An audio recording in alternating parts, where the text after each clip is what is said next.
اپنی شناخت، فائنڈنگ اور سیلف ایکچولائزیشن بھی اس کو کہا جاتا ہے. کیا فرمایا اقبال نے؟ فرمایا اپنے من میں ڈوب کر پا جا سراغ زندگی، تو اگر میرا نہیں بنتا نہ بن، اپنا تو بن. حدیث کیا کہتی ہے اس حوالے سے؟ حدیث پاک مرقات میں بھی ہے، حلیۃ الاولیاء میں بھی ہے، کئی مقامات پر یہ روایت. ایک مینٹور کو سن رہا تھا میں، بیان تو کیا، یہ اسٹیٹمنٹ تو دیا، لیکن یہ کہا کہ یہ حدیث نہیں ہے. تو مرقات میں ملا علی قاری نے لکھا، حلیۃ الاولیاء میں بھی ہے، کئی روایتوں میں، کئی مقامات پر یہ ہے. میرے پاس ریفرنسز بہت سے ہیں اس کے. کیا فرمایا؟ حدیث پاک ہے، فرمایا من عرف نفسہ فقد عرف ربہ، جس نے اپنے آپ کو پہچان لیا، فقد عرف ربہ، اس نے رب کو پہچان لیا. یعنی کہ اپنے آپ کو پہچاننا رب تک پہنچاتا ہے. یہ حدیث پاک کا مضمون ہے. قرآن کیا کہتا ہے؟ آئیے قرآن کی طرف بھی جاتے ہیں. ہے نا کہ اپنے من میں ڈوب کر پا جا سراغ زندگی. فرمایا کہ جب تک انسان اپنے اندر نہ کھوج لے نا وہ کیا ہے، کیا کر رہا ہے، وہ کیا کرنا چاہیے، رب تک رسائی ہوتی نہیں. قرآن کیا کہتا ہے؟ فرمایا سنوریہم آیاتنا فی الآفاق وفی انفسہم، ان قریب ہم انہیں اپنی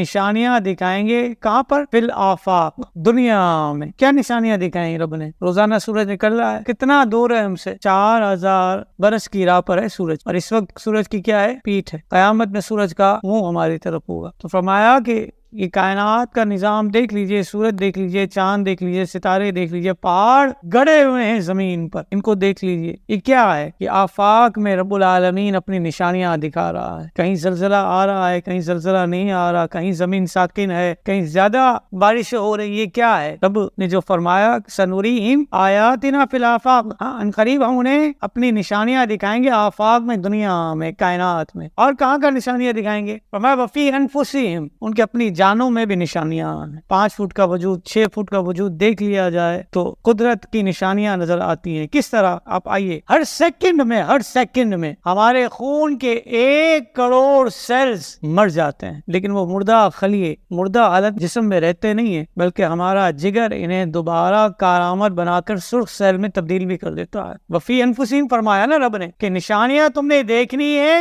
کائنات میں بھی دیکھنی ہے، اپنی ذات میں بھی دیکھنی ہے. اپنی ذات میں دیکھو کہ جو مردہ سیل ہو جاتا ہے، یہ مردہ حالت میں تمہارے جسم میں رہے تو تمہارے لیے زندگی گزارنا مشکل ہو جائے. رب اس کو دوبارہ جو ہے زندگی عطا فرماتا ہے. کس طور پر؟ کہ جگر انہیں دوبارہ سرخ سیل بنا کر کارآمد بنا دیتا ہے. وفی انفسہم فرمایا نا، تمہاری اپنی ذات میں بھی نشانیاں ہیں. گوشت کھاتے ہیں بڑے مزے سے، فرمایا یہ قسم کا زہر ہے، لیکن ہمارا جگر اسے کارآمد بنا کر پروٹین میں تبدیل کر رہا ہے کہ گوشت کھا کر ہمیں پروٹین مل رہا ہے. پھر کیا فرمایا؟ فرمایا وفی انفسہم، تمہارے اپنی جان میں نشانیاں ہیں. کیا؟ فرمایا 24 گھنٹوں میں 48 مرتبہ ہمارے جسم کا خون صاف ہوتا ہے. 24 گھنٹوں میں کتنی دفعہ؟ یعنی ہر گھنٹے میں 2 مرتبہ پورے جسم کا خون صاف ہوتا ہے. کس نے یہ پلانٹ لگایا ہے؟ یہ پلانٹ کس نے لگایا ہے؟ رب العالمین نے. ہمیں کوئی اس کے لیے ایفرٹس نہیں کرنی پڑی، کوئی کوشش نہیں کرنی پڑی. جس کے جگر کام نہیں کرتے، گردے کام نہیں کرتے، ان کو دیکھیے ڈائلیسس مرض کتنا پینفل ہے، کتنا پینفل ہے. یعنی پیاس لگی ہوئی ہے، پانی نہیں پی سکتا کیونکہ ڈائلیسس کا مریض ہے. فرمایا کہ رب العالمین نے تمہارے گردوں کی صفائی کا انتظام کر دیا. تمہارے جسم میں خون جو ہے وہ صاف ہو رہا ہے، اور ہر گھنٹے میں 2 مرتبہ پورے جسم کا خون صاف. فرمایا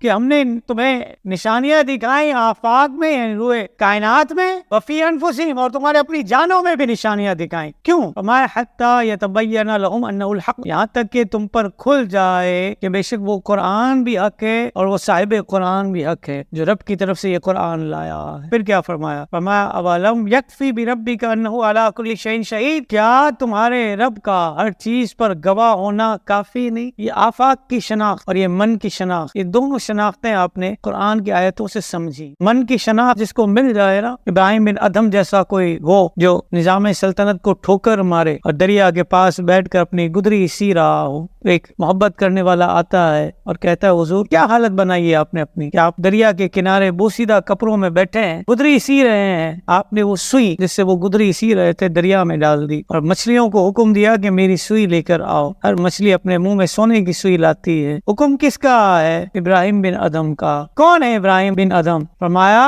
وفی انفسہم پر عمل کرنے والے ہیں. اپنی شناخت کر لی ہے انہوں نے. جب اپنی شناخت کر لی تو پھر انسان تو انسان، جانور بھی ان کے تابع ہو گئے. سونے کی سوئی لے کر آ گئی ساری مچھلیاں. فرمایا مجھے یہ نہیں چاہیے، مجھے اپنی سوئی چاہیے جس سے میں گزری سی رات۔ ایک چھوٹی سی مچھلی بمشکل اپنا منہ دریا کی سطح پر لاتی ہے اور منہ بلند کرتی ہے، آپ نے اس کے منہ سے وہ سوئی نکالی اور شخص سے کہا کہ اے مجھ سے محبت کرنے والے بتا کہ وہ سلطنت اچھی تھی یا یہ سلطنت اچھی ہے۔ فرمایا کہ اپنے من میں ڈوب کر پاجا سراغ زندگی، اپنے من میں تم جھانکو گے تو رب العالمین نے تمہارے لیے بہت کچھ رکھا ہے۔ عمر فاروق جلیل القدر صحابی ہے نا، فرماتے تھے کہ میں 5 اونٹ ایک لائن میں کھڑے نہیں رکھ سکتا تھا جب میں خطاب کا بیٹا کہلاتا تھا، لیکن جب میں مصطفیٰ کریم کا غلام بن گیا تو اس کی برکت سے میں نے 44 ملک کو فتح کیا جو کہ میرے اشارے پر چلتے ہیں۔ 22 لاکھ مربع میل پر میری حکومت، وہ عمر فاروق کے جس کے نام سے کسر و کسرا کانپتے تھے، شیطان راستہ چھوڑ دیتا تھا، وہ اپنی شناخت کس طرح کرتے ہیں، کس طرح کرتے، ہاتھ میں در رہا ہے اور اپنے تلووں پر مار رہے ہیں اور کہہ رہے ہیں کہ عمر بتا آج تو نے رب کی کون سی کوتاہی کی ہے۔ اپنے من میں ڈوب کر پاجا سراغ زندگی، جب تک اس مفہوم کو سمجھیں گے نہیں۔ عید کا دن تھا، یہی عمر فاروق فرماتے ہیں ہذا یوم العید وہذا یوم الوعید وانا لا ادری امن المقبولین ام المطرودین۔ فرمایا آج عید کا دن ہے اور آج ہی وعید کا دن ہے۔ عید کا دن کس کے لیے ہے؟ جس کے نمازیں قبول ہو گئیں، روزے قبول ہو گئے، اور وعید کا دن کس کے لیے ہے؟ عبرت کس کے لیے ہے؟ جس کو اللہ تعالیٰ نے اپنی بارگاہ سے دور کر دیا۔ فرمایا کہ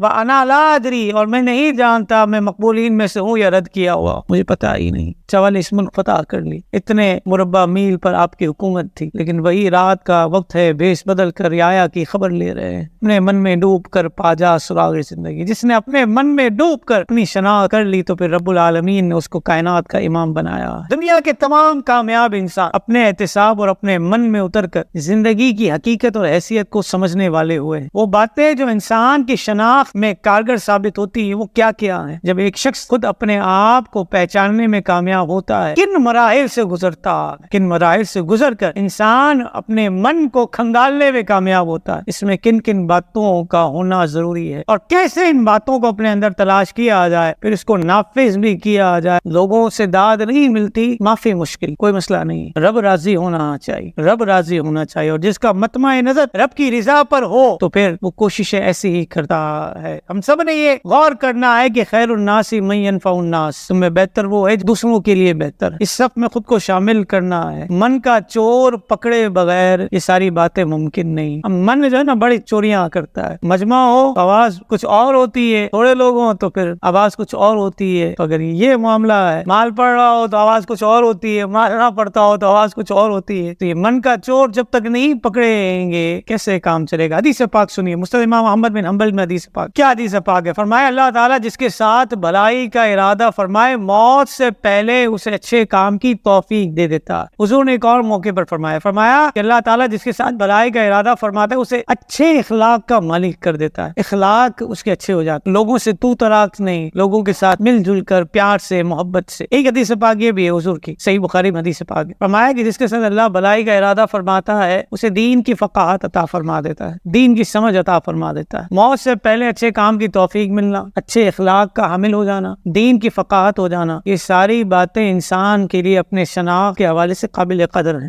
یہ ساری چیزیں جس کے ساتھ جمع ہونے لگے نا، وہ رب کا شکر ادا کرے کہ رب نے کرم کیا ہے کہ میں اس مقام پر مجھے لا کھڑا کیا ہے کہ میں اب اپنی شناخت کروں۔ من کا چور کیسے پکڑا جائے؟ من کا چور پکڑنا مشکل اور پکڑا جائے تو اس کا ماننا مشکل۔ ضد آتی ہے، انا آ جاتی ہے، آگے ہیلے یاد آ جاتے، نہیں یوں نہیں یوں تھا، یوں نہیں یوں تھا۔ وہ اپنے آپ سے پوچھے کیا تھا؟ انسان دوسروں سے تو جھوٹ بول سکتا ہے، اپنے سے تو نہیں بول سکتا، اور انسان جتنی باتیں خود سے کرتا ہے کسی اور سے کر نہیں سکتا۔ دن بھر میں جتنا ہم کلام انسان خود سے ہوتا ہے نا، آج کی ریسرچ کہتی ہے کسی اور سے نہیں ہوتا، سب سے زیادہ خود سے باتیں کرتا ہے۔ اس معاشرے میں بہت سے لوگ ایسے ملیں گے کہ جن کے گلے میں آپ کو تختی نظر آئے گی، وہ کیا ہوگی؟ اس تختی پہ لکھا ہوگا وی آر آلویز رائٹ، ہم ہمیشہ صحیح ہیں، ہم کبھی بھی غلط نہیں ہو سکتے۔ تو جس کے گلے میں یہ تختی لٹک رہی ہے نا، اس شخص کی اصلاح ہونا مشکل ہے، اس کو چاہیے کہ وہ تختی نکال کر رکھ دے۔ انسان کو معلوم ہو جائے نا کہ تکلیف میں بھلائی ہے، مان لینے میں بھلائی ہے، مان لینا تکلیف دہ عمل ہے، نفس کے خلاف جو بات ہے وہ تکلیف دہ عمل ہے، نفس پر گرا گزرتا ہے، لیکن یہ تکلیف جو ہے کیا ہے؟ وقتی ہے۔ یہ قرآن کہتا ہے یہ تکلیف وقتی ہے، میں نہیں کہہ رہا، کیونکہ جب تکلیف کے بعد آسانی پر نظر پڑتی ہے نا، وہ تکلیف انسان کو پھولوں کی سیج لگتی ہے، کیونکہ تکلیف سے گزر کر رب العالمین نے راحت کا وعدہ فرمایا ہے۔ کس طرح فرمایا؟ ان مع العسر یسرا، بے شک دشواری کے ساتھ اور آسانی ہے، یعنی ادھر دشواری ختم ہو رہی ہے، ادھر آسانی شروع ہو رہی ہے. ایسا نہیں کہ دشواری کو پہلے آپ جانے دیں اور کچھ وقت گزرے گا پھر آسانی آئے گی, نہیں, میں دشواری کے ساتھ آسانی. رب کے کلام میں تو میں اور آپ اپنی نہیں چلا سکتے نا. فرمایا کہ من کا چور پکڑا جائے تو ماننا تکلیف دہ ضرور ہوتا ہے, لیکن اگر مان لے نا, سر جھکا لے, تو پھر راحت کا سامان ہوتا ہے. داتا صاحب نے یہ بات ہمیں سمجھائی ہے کشف المعجوب میں. فیض القدیر میں علامہ یوسف مناوی علیہ الرحمہ نے بھی لکھا. کیا لکھا؟ فرمایا حدیث پاک, فرمایا اللہ تعالیٰ تیرے ساتھ بھلائی کا ارادہ کرتا ہے نا, تو تیری ذات کے عیب اور جہالتوں کو تجھ پر آشکار کر دیتا ہے. گویا کہ من کا چور پکڑا جائے نا, تو یہ مقام شکر ہے, رب کا فضل ہے کہ میری ذات کو میرے رب نے اس بات کے لیے پسند کیا کہ میری کوتاہی میرے سامنے آ گئی تاکہ میں اس کو دور کر لوں اور رب کو راضی کر لوں. مجھے بتائیے کہ جس کو کوتاہی کا پتہ ہی نہ چلے اس کی اصلاح کیسے ہوگی؟ آج اصلاح کے نام پر لوگوں کو ذلیل بھی کیا جاتا ہے. یہ ایک برائی اس معاشرے کی یہ بھی ہے, اور یہ رواج جو ہے نا دن بدن بڑھتا چلا جا رہا ہے. اپنی بڑاس نکالنے کے لیے جو ہے سامنے والے شخص کی عزت کا جنازہ نکالا جاتا ہے, اور یہ اصلاح کا طریقہ شریعت میں نہ تو بیان کیا گیا نہ ہی پسند کیا گیا. کیونکہ آج حال یہ ہو گیا ہے کہ اصلاح کرنی ہے تو سوشل میڈیا پر کرو, نام لے کر کرو, اور مد مقابل کو کسی کام کا نہ چھوڑو. یہ حال ہو گیا ہے. میں ان لوگوں کی بات نہیں کر رہا جو بد مذہب ہیں, میں ان لوگوں کی بات کر رہا ہوں جو مسلک اہل حق کے دائی ہیں. کئی باتیں ایسی ہوتی ہیں جو فقط ہماری لیک آف انفارمیشن ہوتی ہے, ہمیں مکمل طور پر جانکاری نہیں ہوتی, ہم نے فقط سنی سنائی بات کو آگے بڑھایا ہوتا ہے اور سالہ سال تک بڑھاتے رہتے ہیں, اور پھر بعد میں جب کچھ وقت کے بعد پتہ چلے تو پھر شرمندگی بھی ہوتی ہے. حضرت ابو درداء رضی اللہ تعالیٰ عنہ سے روایت کیا فرماتے ہیں؟ امام رازی علیہ الرحمہ جیسی شخصیت نے تفسیر رازی میں سورہ زاریات کی آیت نمبر 55 کے تحت اس عبارت کو کوٹ کیا ہے. یہ ہمارے سمجھانے کے لیے. ابو درداء صحابی رسول ہیں. یہ وہ صحابی رسول ہیں جو ایک روایت کو سننے کے لیے 1 مہینے کا سفر طے کرتے ہیں. یہ وہ صحابی رسول ہیں. فرماتے ہیں جس نے اپنے بھائی کو سب کے سامنے نصیحت کی اس نے اسے ذلیل کیا, اور جس نے تنہائی میں نصیحت کی اس نے اس کو مزین کر دیا, آراستہ کر دیا. امام حسین رضی اللہ تعالیٰ عنہ کے پوتے کون؟ امام باقر رضی اللہ تعالیٰ عنہ کے بارے میں داتا صاحب داتا علی حجویری کشف المعجوب میں فرماتے ہیں کہ ایک دن امام باقر علیہ الرحمہ نے اپنے خدام کے ساتھ بیٹھے ہوئے تھے. فرمایا کہ آؤ ہم سب مل کر آپس میں کوئی بیعت کر لیتے ہیں, ایک معاہدہ کر لیتے ہیں کہ اللہ تعالیٰ قیامت کے دن ہم میں سے جسے بھی نجات عطا فرمائے گا نا وہ دوسرے کی سفارش کرے گا. جس کو اللہ تعالیٰ نجات عطا فرمائے گا وہ دوسروں کا خیال کرے گا, اس کی سفارش کرے گا. خدام نے کیا کہا؟ خوش ہو گئے ہوں گے, نہیں ماشاء اللہ یوں کریں گے. نہیں, وہ واقعی دیندار تھے, وہ واقعی دیندار. آج ہماری قوم عاجزی کو بھی نہیں سمجھتی. کوئی بزرگ عاجزی کرے نا قوم جو ہے نا اس کو حقیقت پر معمول کرتی ہے. کیا کہا انہوں نے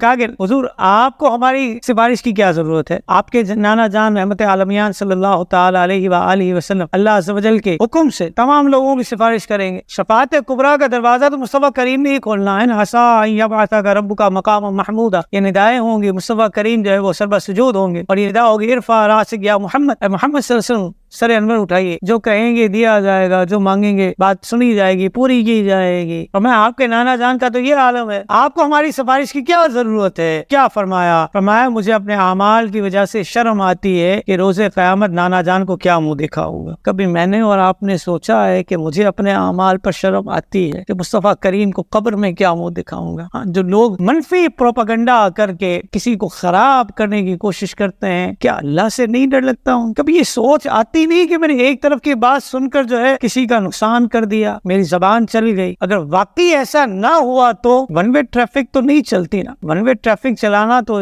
امام باقر جیسی شخصیت کہے کہ مجھے اعمال پر شرم آتی ہے کہ نانا جان کو قیامت میں کیا منہ دکھاؤں گا, میں اور آپ سوچیں کہ مصطفیٰ کریم کو کیا منہ دکھائیں گے قبر میں اور قیامت میں. اور اگر انہوں نے منہ پھیر لیا تو میرے اور آپ کے پاس ہے کیا؟ نسبتیں تو ان کے پاس ہیں, ان کے پاس نسبتیں ہیں. ان کے خوف کا عالم پھر بھی یہ ہے, میرے آپ کے پلے تو کچھ ہے ہی نہیں, لیکن فخر اتنا ہے, گمان اتنا اپنے بارے میں ہے کہ پتہ نہیں جیسے قلعے فتح کر لیے ہم نے. اللہ آسانی فرمائے کہ انسان کو اپنی شناخت کے لیے آئینے کی ضرورت ہے. آئینہ میں انسان میرر میں اپنا آپ دیکھتا ہے نا, کیا دیکھتا ہے؟ ظاہر دیکھتا ہے, لیکن باطن یہ کیسے دیکھا جائے گا؟ یہ ضمیر کی عدالت ہے, جسے اس عدالت میں جانا نصیب ہو جائے اور یہاں کی بیداری مل جائے, اس کے باطن کی ستھرائی ہوتی ہے. کیا کہتے اقبال, علامہ اقبال رحمۃ اللہ تعالی علیہ فرماتے ہیں, تو بچا بچا کے نہ رکھی سے، تیرا آئینہ ہے وہ آئینہ جو شکستہ ہے تو عزیز ہے نگاہ آئینہ ساز میں۔ فرمایا یہ زمین جس کا جتنا کچلا ہوا ہوگا، جتنا اندر جو ہے اس نے اپنے آپ کو مارا ہوگا، کھپایا ہوگا،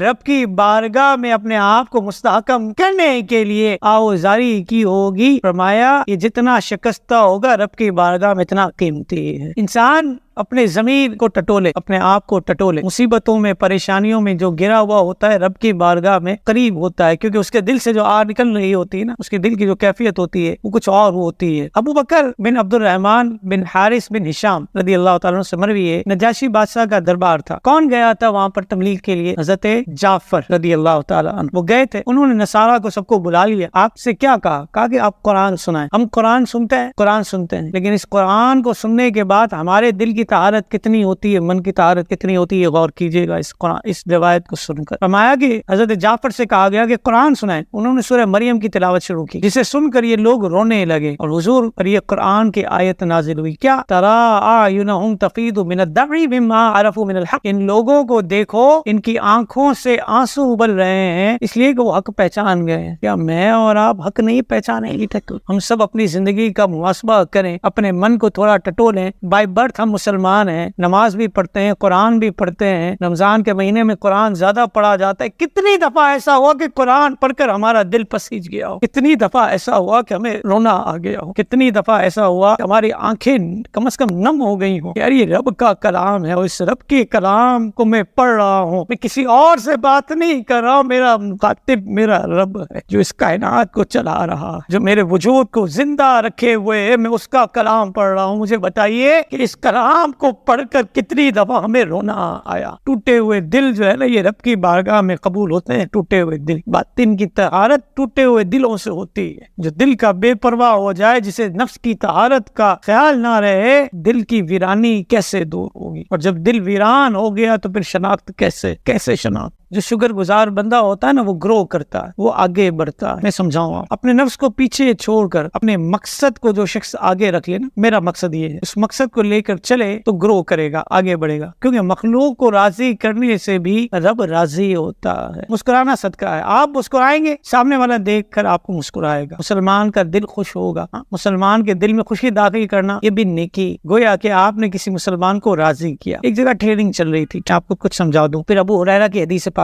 سنانی ہے۔ ٹریننگ چل کیا رہی تھی؟ وہ کہتے ہیں کہ ہم نے ان لوگوں پر بہت کام کیا، لیکن یہ وہ لوگ ہیں کہ ان کے منہ سے شکریہ کے دو بول نہیں نکلتے۔ ہوتے ہیں بعض لوگ تھینک لیس لوگ ہوتے ہیں، شکریہ نہیں کرتے، اور کہہ بھی دیں تو بعض لوگوں کا صرف زبان پر ہوتا ہے، اندر سے نہیں ہوتا۔ یہ یاد رکھیں کہ آپ اگر یہ ذہن بنائیں کہ آپ نے شکریہ ادا کرنا ہے تو جو شکر بندے کا کرتا ہے رب العالمین اس سے خوش ہوتا ہے، اور جس سے رب خوش ہوتا ہے اس کے درجے بڑھتے ہیں، اور شکر کرنے سے نعمت میں بھی اضافہ ہوتا ہے۔ یہ تو قرآن کی نص ہے نا، لئن شکرتم لازیدنکم، اگر شکر کرو گے تو تمہاری نعمتوں میں اضافہ ہوگا۔ ابو ہریرہ کیا فرماتے ہیں کہ میں نہ خمیری روٹی کھاتا نہ ہی ریشم پہنتا، بھوک کی شدت کا عالم یہ تھا کہ میرا پیٹ سکڑ جاتا۔ کون کہہ رہا ہے؟ ابو ہریرہ۔ نام حقیقی کسی کو پتا ہو تو نام کیا تھا ان کا؟ عبد الرحمن۔ ابو ہریرہ حضور نے خطاب دے دیا، مشہور اسی سے ہو گئے، فرمایا کہ نہ خمیری روٹی ملتی ہے نہ ہی ریشم پہننے کو ملتا ہے، بھوک کی شدت کا حال یہ ہوتا ہے کہ میرا پیٹ سکڑ گیا۔ آپ کیا سمجھتے ہیں؟ آپ جو ہے وہ شکوہ شکایت کرنے والے تھے؟ نہیں، فرمایا یہاں تک کہ اگر کسی کو قرآن کی کوئی آیت سناتا تھا نا تو میرے دل میں یہ بات آتی تھی کہ اگر ہو سکتا ہے کہ مجھے قرآن کی آیت سن کر مجھے کچھ کھلا دے۔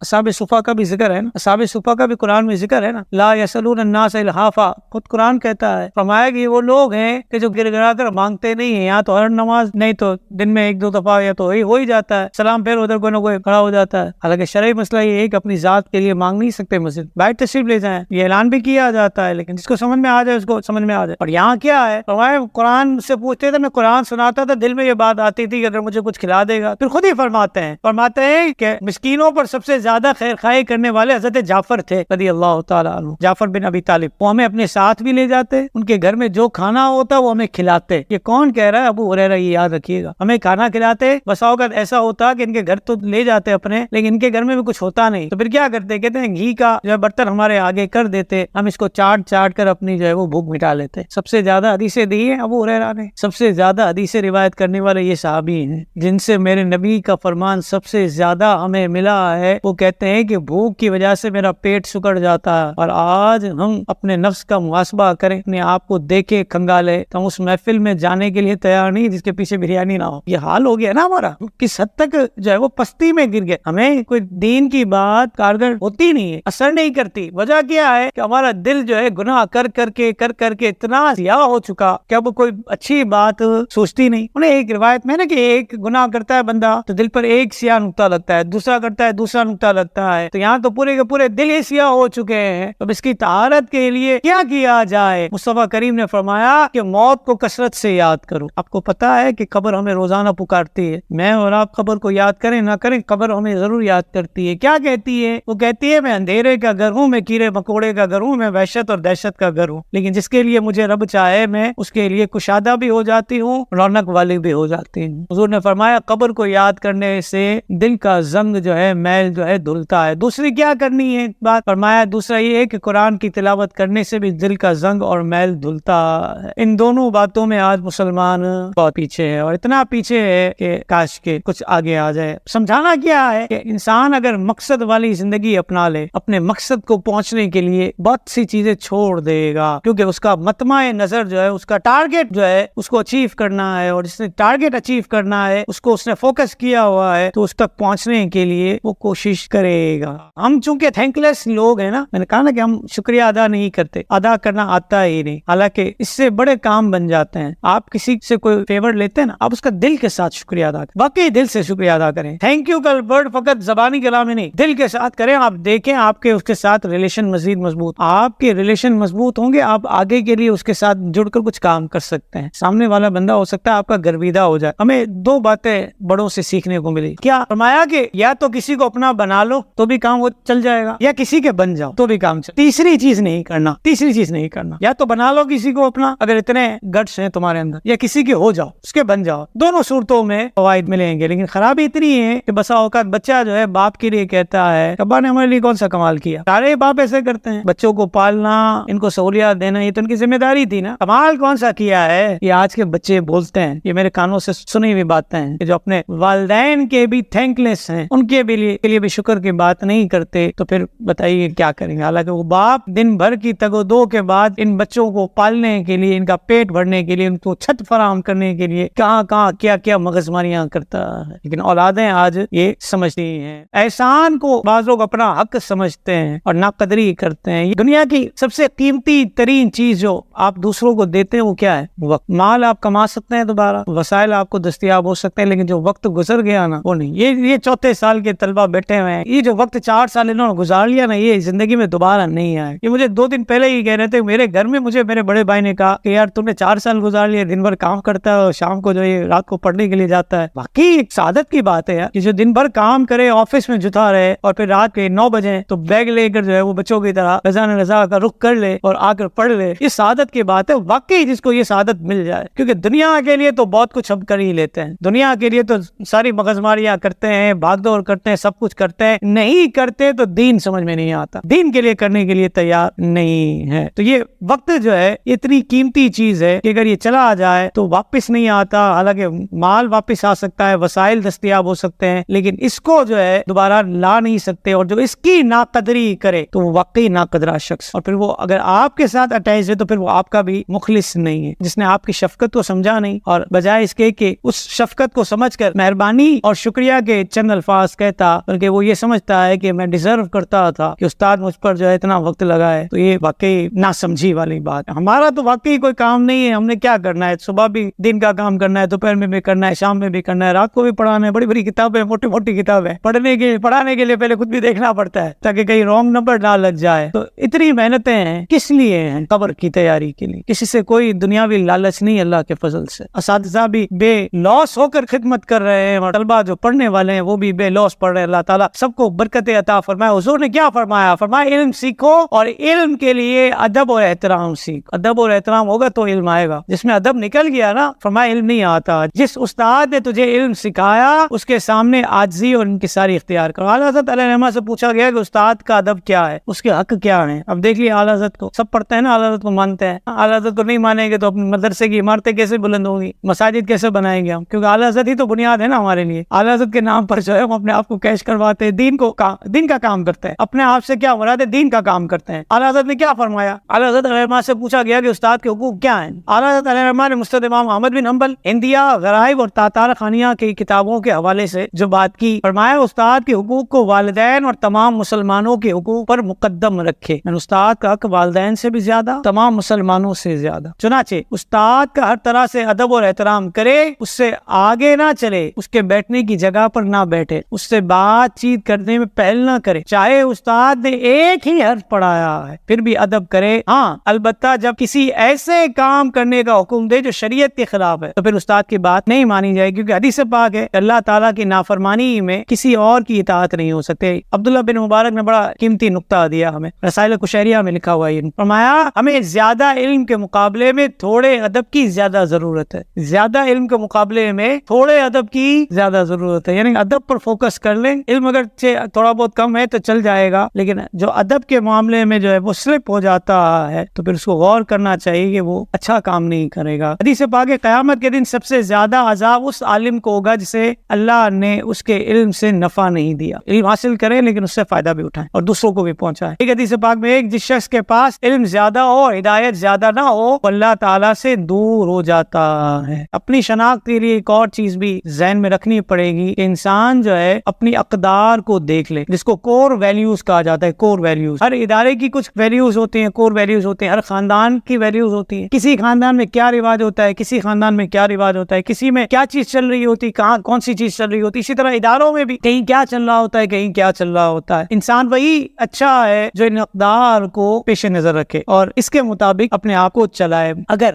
وقت کی قدر کرنے والے دیکھے جائیں تو ایک ایک منٹ کی قدر کرتے ہیں. 5 نمازیں رب العالمین نے وقت پر رکھی ہیں، بغیر وقت میں رکھی ہیں. فجر کے وقت میں ظہر پڑھ لے، ہو جائے گی؟ نہیں ہوگی. فجر کے وقت میں فجر ہی پڑھنی ہے، ظہر نہیں پڑھ سکتے. نماز وقت پر اللہ رب العالمین نے رکھی. اس کی وجہ یہی ہے کہ انسان جو ہے ان اوقات کی اہمیت کو سمجھے. وہ لوگ جو منٹ منٹ پر موبائل دیکھ رہے ہوتے ہیں، لمحے لمحے پر ان کو موبائل دیکھنا ہوتا ہے، ہر 2 منٹ کے بعد موبائل دیکھتے ہیں. باس جو ہے پریشان ہوتا ہے کہ یہ کیا کر رہا ہے، لیکن اس کا موبائل چھوٹتا نہیں. مجھے بتائیے اس کی پرفارمنس کیا ہوگی. حضرت بی بی عائشہ صدیقہ طیبہ طاہرہ کی حدیث پاک ہے. فرمایا کہ ابو سعید فرماتے ہیں کہ میں ان کے پاس حاضر ہوا. بی بی عائشہ صدیقہ طیبہ طاہرہ کیا کر رہی تھی؟ اپنا نقاب سی رہی تھی. نقاب اوڑھتی ہیں خواتین پردے کے لیے، کہتے اس کو سی رہی تھی. کون ہے؟ ام المومنین ہے. مصطفیٰ کریم صلی اللہ علیہ وسلم کے ازواج میں بڑا مقام و مرتبہ ہے ان کا. اپنا نقاب سی رہی. ابو سعید کہتے ہیں اے ام المومنین کہ اللہ تعالیٰ نے مال و دولت کی فراوانی نہیں کر دیا آپ کو، نیا نقاب لے لیں. مقصد یہ تھا نیا نقاب لے لیں. آپ اس کو سی رہی ہیں. آپ نے کیا جواب دیا؟ فرمایا وہ نئے کپڑے کا دار نہیں جو پرانے کپڑے استعمال نہ کرے. بی بی عائشہ کی سوچ کیا تھی؟ کور ویلیوز کو آپ نے سمجھا نا. کور ویلیوز میں ایک چیز ہے آنےسٹی، دیانتداری. دیانتداری کا تقاضا کیا تھا کہ اگر یہ نقاب سی کر استعمال کے قابل ہو سکتا ہے تو کر لیا جائے. یا پھر آپ کی نظر ہو سکتا ہے گویا کہ ٹرانسپیرنسی کی طرف گئی ہو، شفافیت کی طرف. اگر اس طرف اس اینگل سے دیکھے اور اس قدر کو اگر آپ نے اپنے اندر محسوس کیا ہو اور اس لیے آپ نقاب کو سی کر پہن رہی ہو کہ میرے پاس اگرچہ مال ہے لیکن جب تک یہ چلنے کے قابل ہے، استعمال کے قابل ہے، میں اس کو استعمال کروں. ہو سکتا ہے کہ آپ نے اپنا حساب کیا ہو، اکاؤنٹیبلٹی جس کو کہتے ہیں، کیونکہ یہ اقدار میں یہ ساری چیزیں آتی ہیں. آنےسٹی بھی آتا ہے، ٹرانسپیرنسی بھی آتی ہے، اکاؤنٹیبلٹی بھی آتی ہے، اور بھی بہت سی چیزیں ہیں. ٹرسٹ بھی ہے، ٹرسٹ وردی، یہ ساری چیزیں اس میں آتی ہیں کور ویلیوز میں. تو ہو سکتا ہے بی بی عائشہ صدیقہ طیبہ طاہرہ کا ذہن اس طرف گیا ہو کہ میں جو ہے اپنا اس نقاب کو سی کر پہن لیتی ہوں اور ان پیسوں سے دوسرا نقاب خرید کر کسی اور مسلمان کو دے دیتی ہوں. ہو سکتا ہے مصطفیٰ کریم کی رفیق حیات جن کی تربیت مصطفیٰ کریم صلی اللہ علیہ وسلم کے سائے میں ہوئی ہے، کیسی باکمال خاتون ہوں گی. تو یہ بتائیے کپڑا پرانا کب ہوتا ہے؟ آج اس مسئلے کو حل کر دیں. امیر لوگوں کا کپڑا جو بہت زیادہ امیر کبیر ہوتے ہیں نا، ان کا 2-4 دفعہ میں ہی ہو جاتا ہے. یعنی 4 دفعہ پہن لیا تو 5ویں دفعہ نہیں پہن سکتے کیونکہ وہ کپڑا پرانا ہو گیا ان کے نزدیک. جو کچھ امیر ہوتے ہیں لیکن بہت زیادہ اس لیول کے نہیں ہوتے، ان کا سال 6 مہینے میں پرانا ہو جاتا ہے. جو کچھ اور کم ہوتے ہیں ان کا 2 سال میں ہوتا ہے، اور غریب بیچارہ جو ہے 6 سال بھی ہو جائے تو اس کو سی کا پہن رہا ہوتا ہے. تو کپڑا پرانے ہونے کی ہر کسی کی کے نزدیک تعریف الگ الگ ہے. ام خالد کے صحابیاں ہیں. جب مسلمانوں نے حبشہ کی طرف ہجرت کی نا تو یہ حبشہ میں پیدا ہوئی، اور جب ان کے والد مدینہ منورہ تشریف لے آئے تو یہ اپنے والد کے ساتھ حضور علیہ الصلوۃ والسلام کی بارگاہ میں پہنچی. کم عمر تھی اس وقت، پیلے رنگ کا کپڑا پہنے ہوئے تھی، پیلے رنگ کا. مصطفیٰ کریم نے ان کو دیکھ کر کیا فرمایا؟ فرمایا بہت اچھا لباس ہے، بہت اچھا کپڑا ہے. پھر آپ نے ایک پھول دار چادر بہت خوبصورت تھی، پیار محبت سے اس بچی کو اڑا دی. مصطفیٰ کریم کی بارگاہ سے اس کو چادر مل گئی. بارے نیارے ہو گئے نا. حضرت امیر معاویہ نے وصیت کی تھی کہ مصطفیٰ کریم کے ناخن تراشے اور بال مبارک جب میں انتقال کر جاؤں تو میرے ہونٹوں پر میری آنکھوں پر رکھ دینا, مصطفیٰ کریم کے تبرکات سے برکت کے لیے. اور یہاں یہ بی بی ام خالد صحابیہ, ان کو جو ہے مصطفیٰ کریم کی چادر ملتی ہے, بڑی خوبصورت ہے, پیار محبت سے حضور نے اڑا دی. اور کیا فرمایا یہ سنیے, یہاں سے پتہ چل جائے گا کہ کپڑا پرانا کب ہوتا ہے. فرمایا کہ اس کو پرانی کر, اس کو پھاڑ, یہ بہت اچھی لگتی ہے. مطلب یہ کہ کپڑا اس وقت پرانا کہلائے گا کہ جب وہ پھٹ جائے. ہاں یار تھک گئے یار 2 سال سے پہننے, پھینک دیا, پرانا نہیں ہے. ٹھیک ہے, اب اس سے بہتر طریقہ یہ ہے کہ آپ پھینکے نہیں, کسی غریب کو دے دیں. لیکن غریب کو فقط اپنی اترن ہی نہ دیں, غریب کو اچھا بھی دیں, نیا بھی خرید کر دینے کا تھوڑا سا جگڑا چلائے. ہاں جس کو اللہ نے دیا ہے نا, نیا خرید کر اس کو دیں, تاکہ آپ کے اندر کی بھی تو طہارت ہو نا تھوڑی سی. ہمیشہ پرانا ہی دیں, غریب کو ٹکا دیں, تو یہ نہ چلے. تو نیا بھی خرید کر دیں. پرانا جو آپ کے نزدیک ہو گیا, حالانکہ شریعت تو پرانا اس کو مانتی ہے جب وہ پھٹ جائے. اس دعا کا مطلب یہ تھا کہ تیری عمر خوب لمبی ہوگی, تو تاکہ تو اس کو اوڑھتی رہے اور اس کو پرانا کر دے اور بالکل پھٹ جائے, بالکل پھٹ جائے. چنانچہ اس دعا کا اثر یہ ہوا کہ ام خالد کی عمر اتنی بڑی ہوئی کہ ان کی عمر کا لوگوں میں چرچا ہونے لگا, اور لوگ کہا کرتے تھے کہ ہم نے نہیں سنا کہ جتنی عمر ام خالد نے پائی ہے مدینے میں کسی اور عورت نے پائی ہو. اس چادر کی برکت تھی, اس کے بارے میں حضور نے فرمایا اس کو پہنتی رہے یہاں تک کہ یہ پھٹ جائے. صدیق اکبر مسلمانوں کے پہلے خلیفہ نا, اللہ ان کی عظمت کو اور بلند کرے, اور اس مقصد پر اور اس مشن پر اور اس عقیدے پر ہمیں جمائے رکھے کہ صدیق کا پہلا نمبر.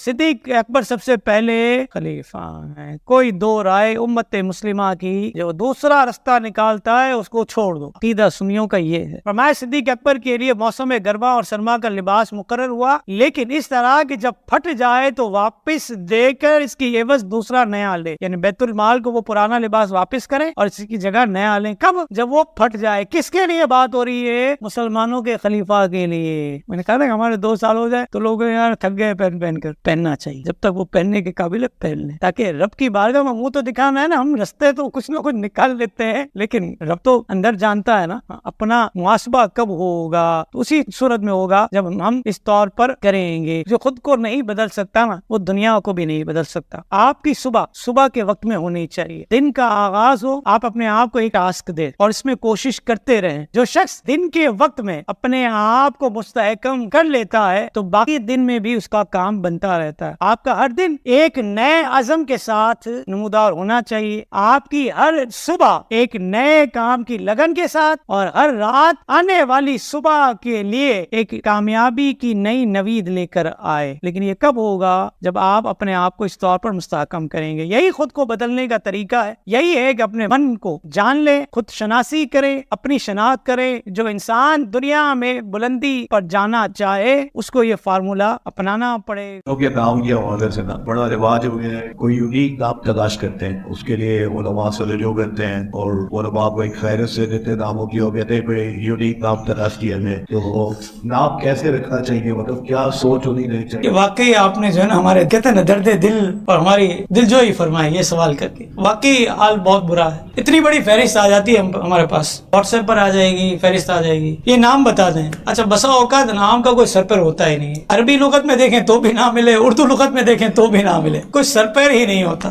یونیک نام کی ایسی کہتے ہیں لت لگ گئی اس قوم کو. اس یونیک نام کے چکر میں وہ کچھ ہونے لگا ہے جو نہیں ہونا چاہیے. صحابہ کے نام پر نام رکھیں, اکابرین کے ناموں پر اپنے نام رکھیں, صحابیات کے نام پر اپنے بچوں کے نام رکھیں, برکتیں ملیں گی. یہ نام آپ کی زبان سے بار بار تلفظ ہوگا تو کوئی برکت ملے گی. لیکن ہوتا کیا ہے, ایک علامہ صاحب کو میں سن رہا تھا, ان کو بھی فہرست آ گئی ہوگی, حضرت نام بتا دیں. انہوں نے بتایا, 1 بتایا, 2 بتائے, 10 بتائے, صحابہ کے بتائے, صحابیات کے بتائے, جو بتانے چاہیے جس کی برکتیں ہیں. کسی کو بتایا کہ محمد رکھیں, کسی کو بتائیں احمد رکھیں, کسی کو بتائیں عبد الرحمن رکھیں, عائشہ رکھیں, آمنہ رکھیں, فاطمہ رکھیں, سکینہ رکھیں, مریم رکھیں. یہ نام رکھنے کے ہیں نا. نہیں آپ بتائیں ایسا جو پورے بر صغیر پاک و ہند میں کسی کا نہ ہو. تو انہوں نے کہا کہ پھر نریندر مودی رکھ لے. حال یہاں تک خراب ہو گیا. لوگوں نے نام رکھنے پر آئے تو قرآن سے نام لے. کیا انعمتا, یہ کوئی نام ہے؟ منتشا, یہ کوئی نام ہے؟ تعز من تشاء و تذل من تشاء, منتشا تو جسے چاہے, کوئی نام ہے. تو یہ لگتا ہے یہ کھوپڑی کام کرتی نہیں ہے اس قوم کی. ایک عالم صاحب نے مجھے کہا تھا, بہت پہلے کی بات ہے, ان کے ساتھ بھی یہ معاملہ ہوا ہوگا. انہوں نے کہا کہ میرے پاس آ گیا ایک بندہ, نام میں نے بتایا, وہ قرآن سے بتاؤ. انہوں نے بتایا, میں تھک گیا. انہوں نے بہت زیادہ کہا نا, تو وہ بھی جس طرح پھٹ گیا آدمی. اور پھر میں نے کہا کہ تو خنزیر رکھ لے اپنے بچے کا نام, کسی کا بھی نہیں ہوگا. مقصد سمجھے کیا ہو گیا اس قوم کو؟ بزرگوں کے نام, اکابرین کے نام, نبیوں کے نام, ولیوں کے نام, صحابہ کے نام, صحابیات کے نام, اولیاء کرام کے کے نام بھرے پڑے ہیں، لیکن بلا وجہ کی جو ہے یہ لت لگی ہوئی ہے، اور یونیک نام پورے محلے میں نہیں ہونا چاہیے، کسی کا بھی، پورے خاندان میں کسی کا بھی نہیں ہونا چاہیے۔ کہاں سے نکالے ہیں یار، کہاں سے نکالے ہیں؟ جو اکابرین کے نام ہے وہ رکھ لو یار، برکت میں رہے گی۔ کہیں یہ بھی کوئی سازش تو نہیں ہے مسلمانوں کو جو ہے دین اسلام سے دور کرنے کے لیے؟ کیونکہ عبد الرحمان کہے گا تو اگر یاد پڑے تو ابو ہریرہ کی طرف توجہ جائے گی، قاسم کہے تو بھی جو ہے توجہ جائے گی، محمد کہے تو مصطفیٰ کریم کی طرف توجہ جائے گی، احمد کرے تو بھی توجہ جائے گی، آمنہ کہے تو بھی توجہ جائے گی۔ لیکن اب اس طرح کی حرکتیں ہوں گی تو مجھے بتائیے کہ کیا اس معاشرے کا حال ہوگا، اور کس طریقے سے ہم اس معاشرے میں سروائیو کر سکیں گے؟ تو جتنے لوگ آپ مجھے سن رہے ہیں نا، کم از کم آپ لوگوں کی طرف سے مجھے پرچہ نہیں آنا چاہیے۔ واقعی میرے بھی کان پکڑے ہوئے، میں واقعی تنگ، ہر عالم دین تنگ ہے اس معاملے میں۔ اچھا پھر منع کرو تو سمجھتے بھی نہیں، بار بار فون کریں گے، بار بار، یعنی ایسا لگتا ہے کہ ہمارے پاس کوئی اور کام ہی نہیں ہے۔ حضرت کا جو ہے نام کا مسئلہ جب تک ہم حل نہیں کریں گے اس وقت جو ہے ہمیں شاید یہ سانس بھی لینے نہ دے، اور جب ہمارا وقت ہو تو ہمیں جو ہے کوئی پوچھنے کے لیے تیار نہیں۔ وہ ٹاٹا بائی بائی والا جو ہے نو انٹری والا نوٹس بورڈ لگا دیتے ہمارے آگے۔ تو یہ نہ کریں، علماء کے لیے اتنے آزمائشیں نہ کریں، یہ آپ کی خیر خواہی کے لیے، آپ کی محبت کے لیے باتیں ہیں، ورنہ ہم اس طور پر تو پستی میں گر چکے ہیں، مزید کتنا آگے رہیں گے؟ اتنا ہی گرے نا کہ سنبھلنے کے لیے، نکلنے کے لیے بھی کوئی ہمارے لیے آسرا ہو۔ ہم نے اپنے لیے دلدل کھود لی ہے، اللہ رب العالمین آسانی کرے۔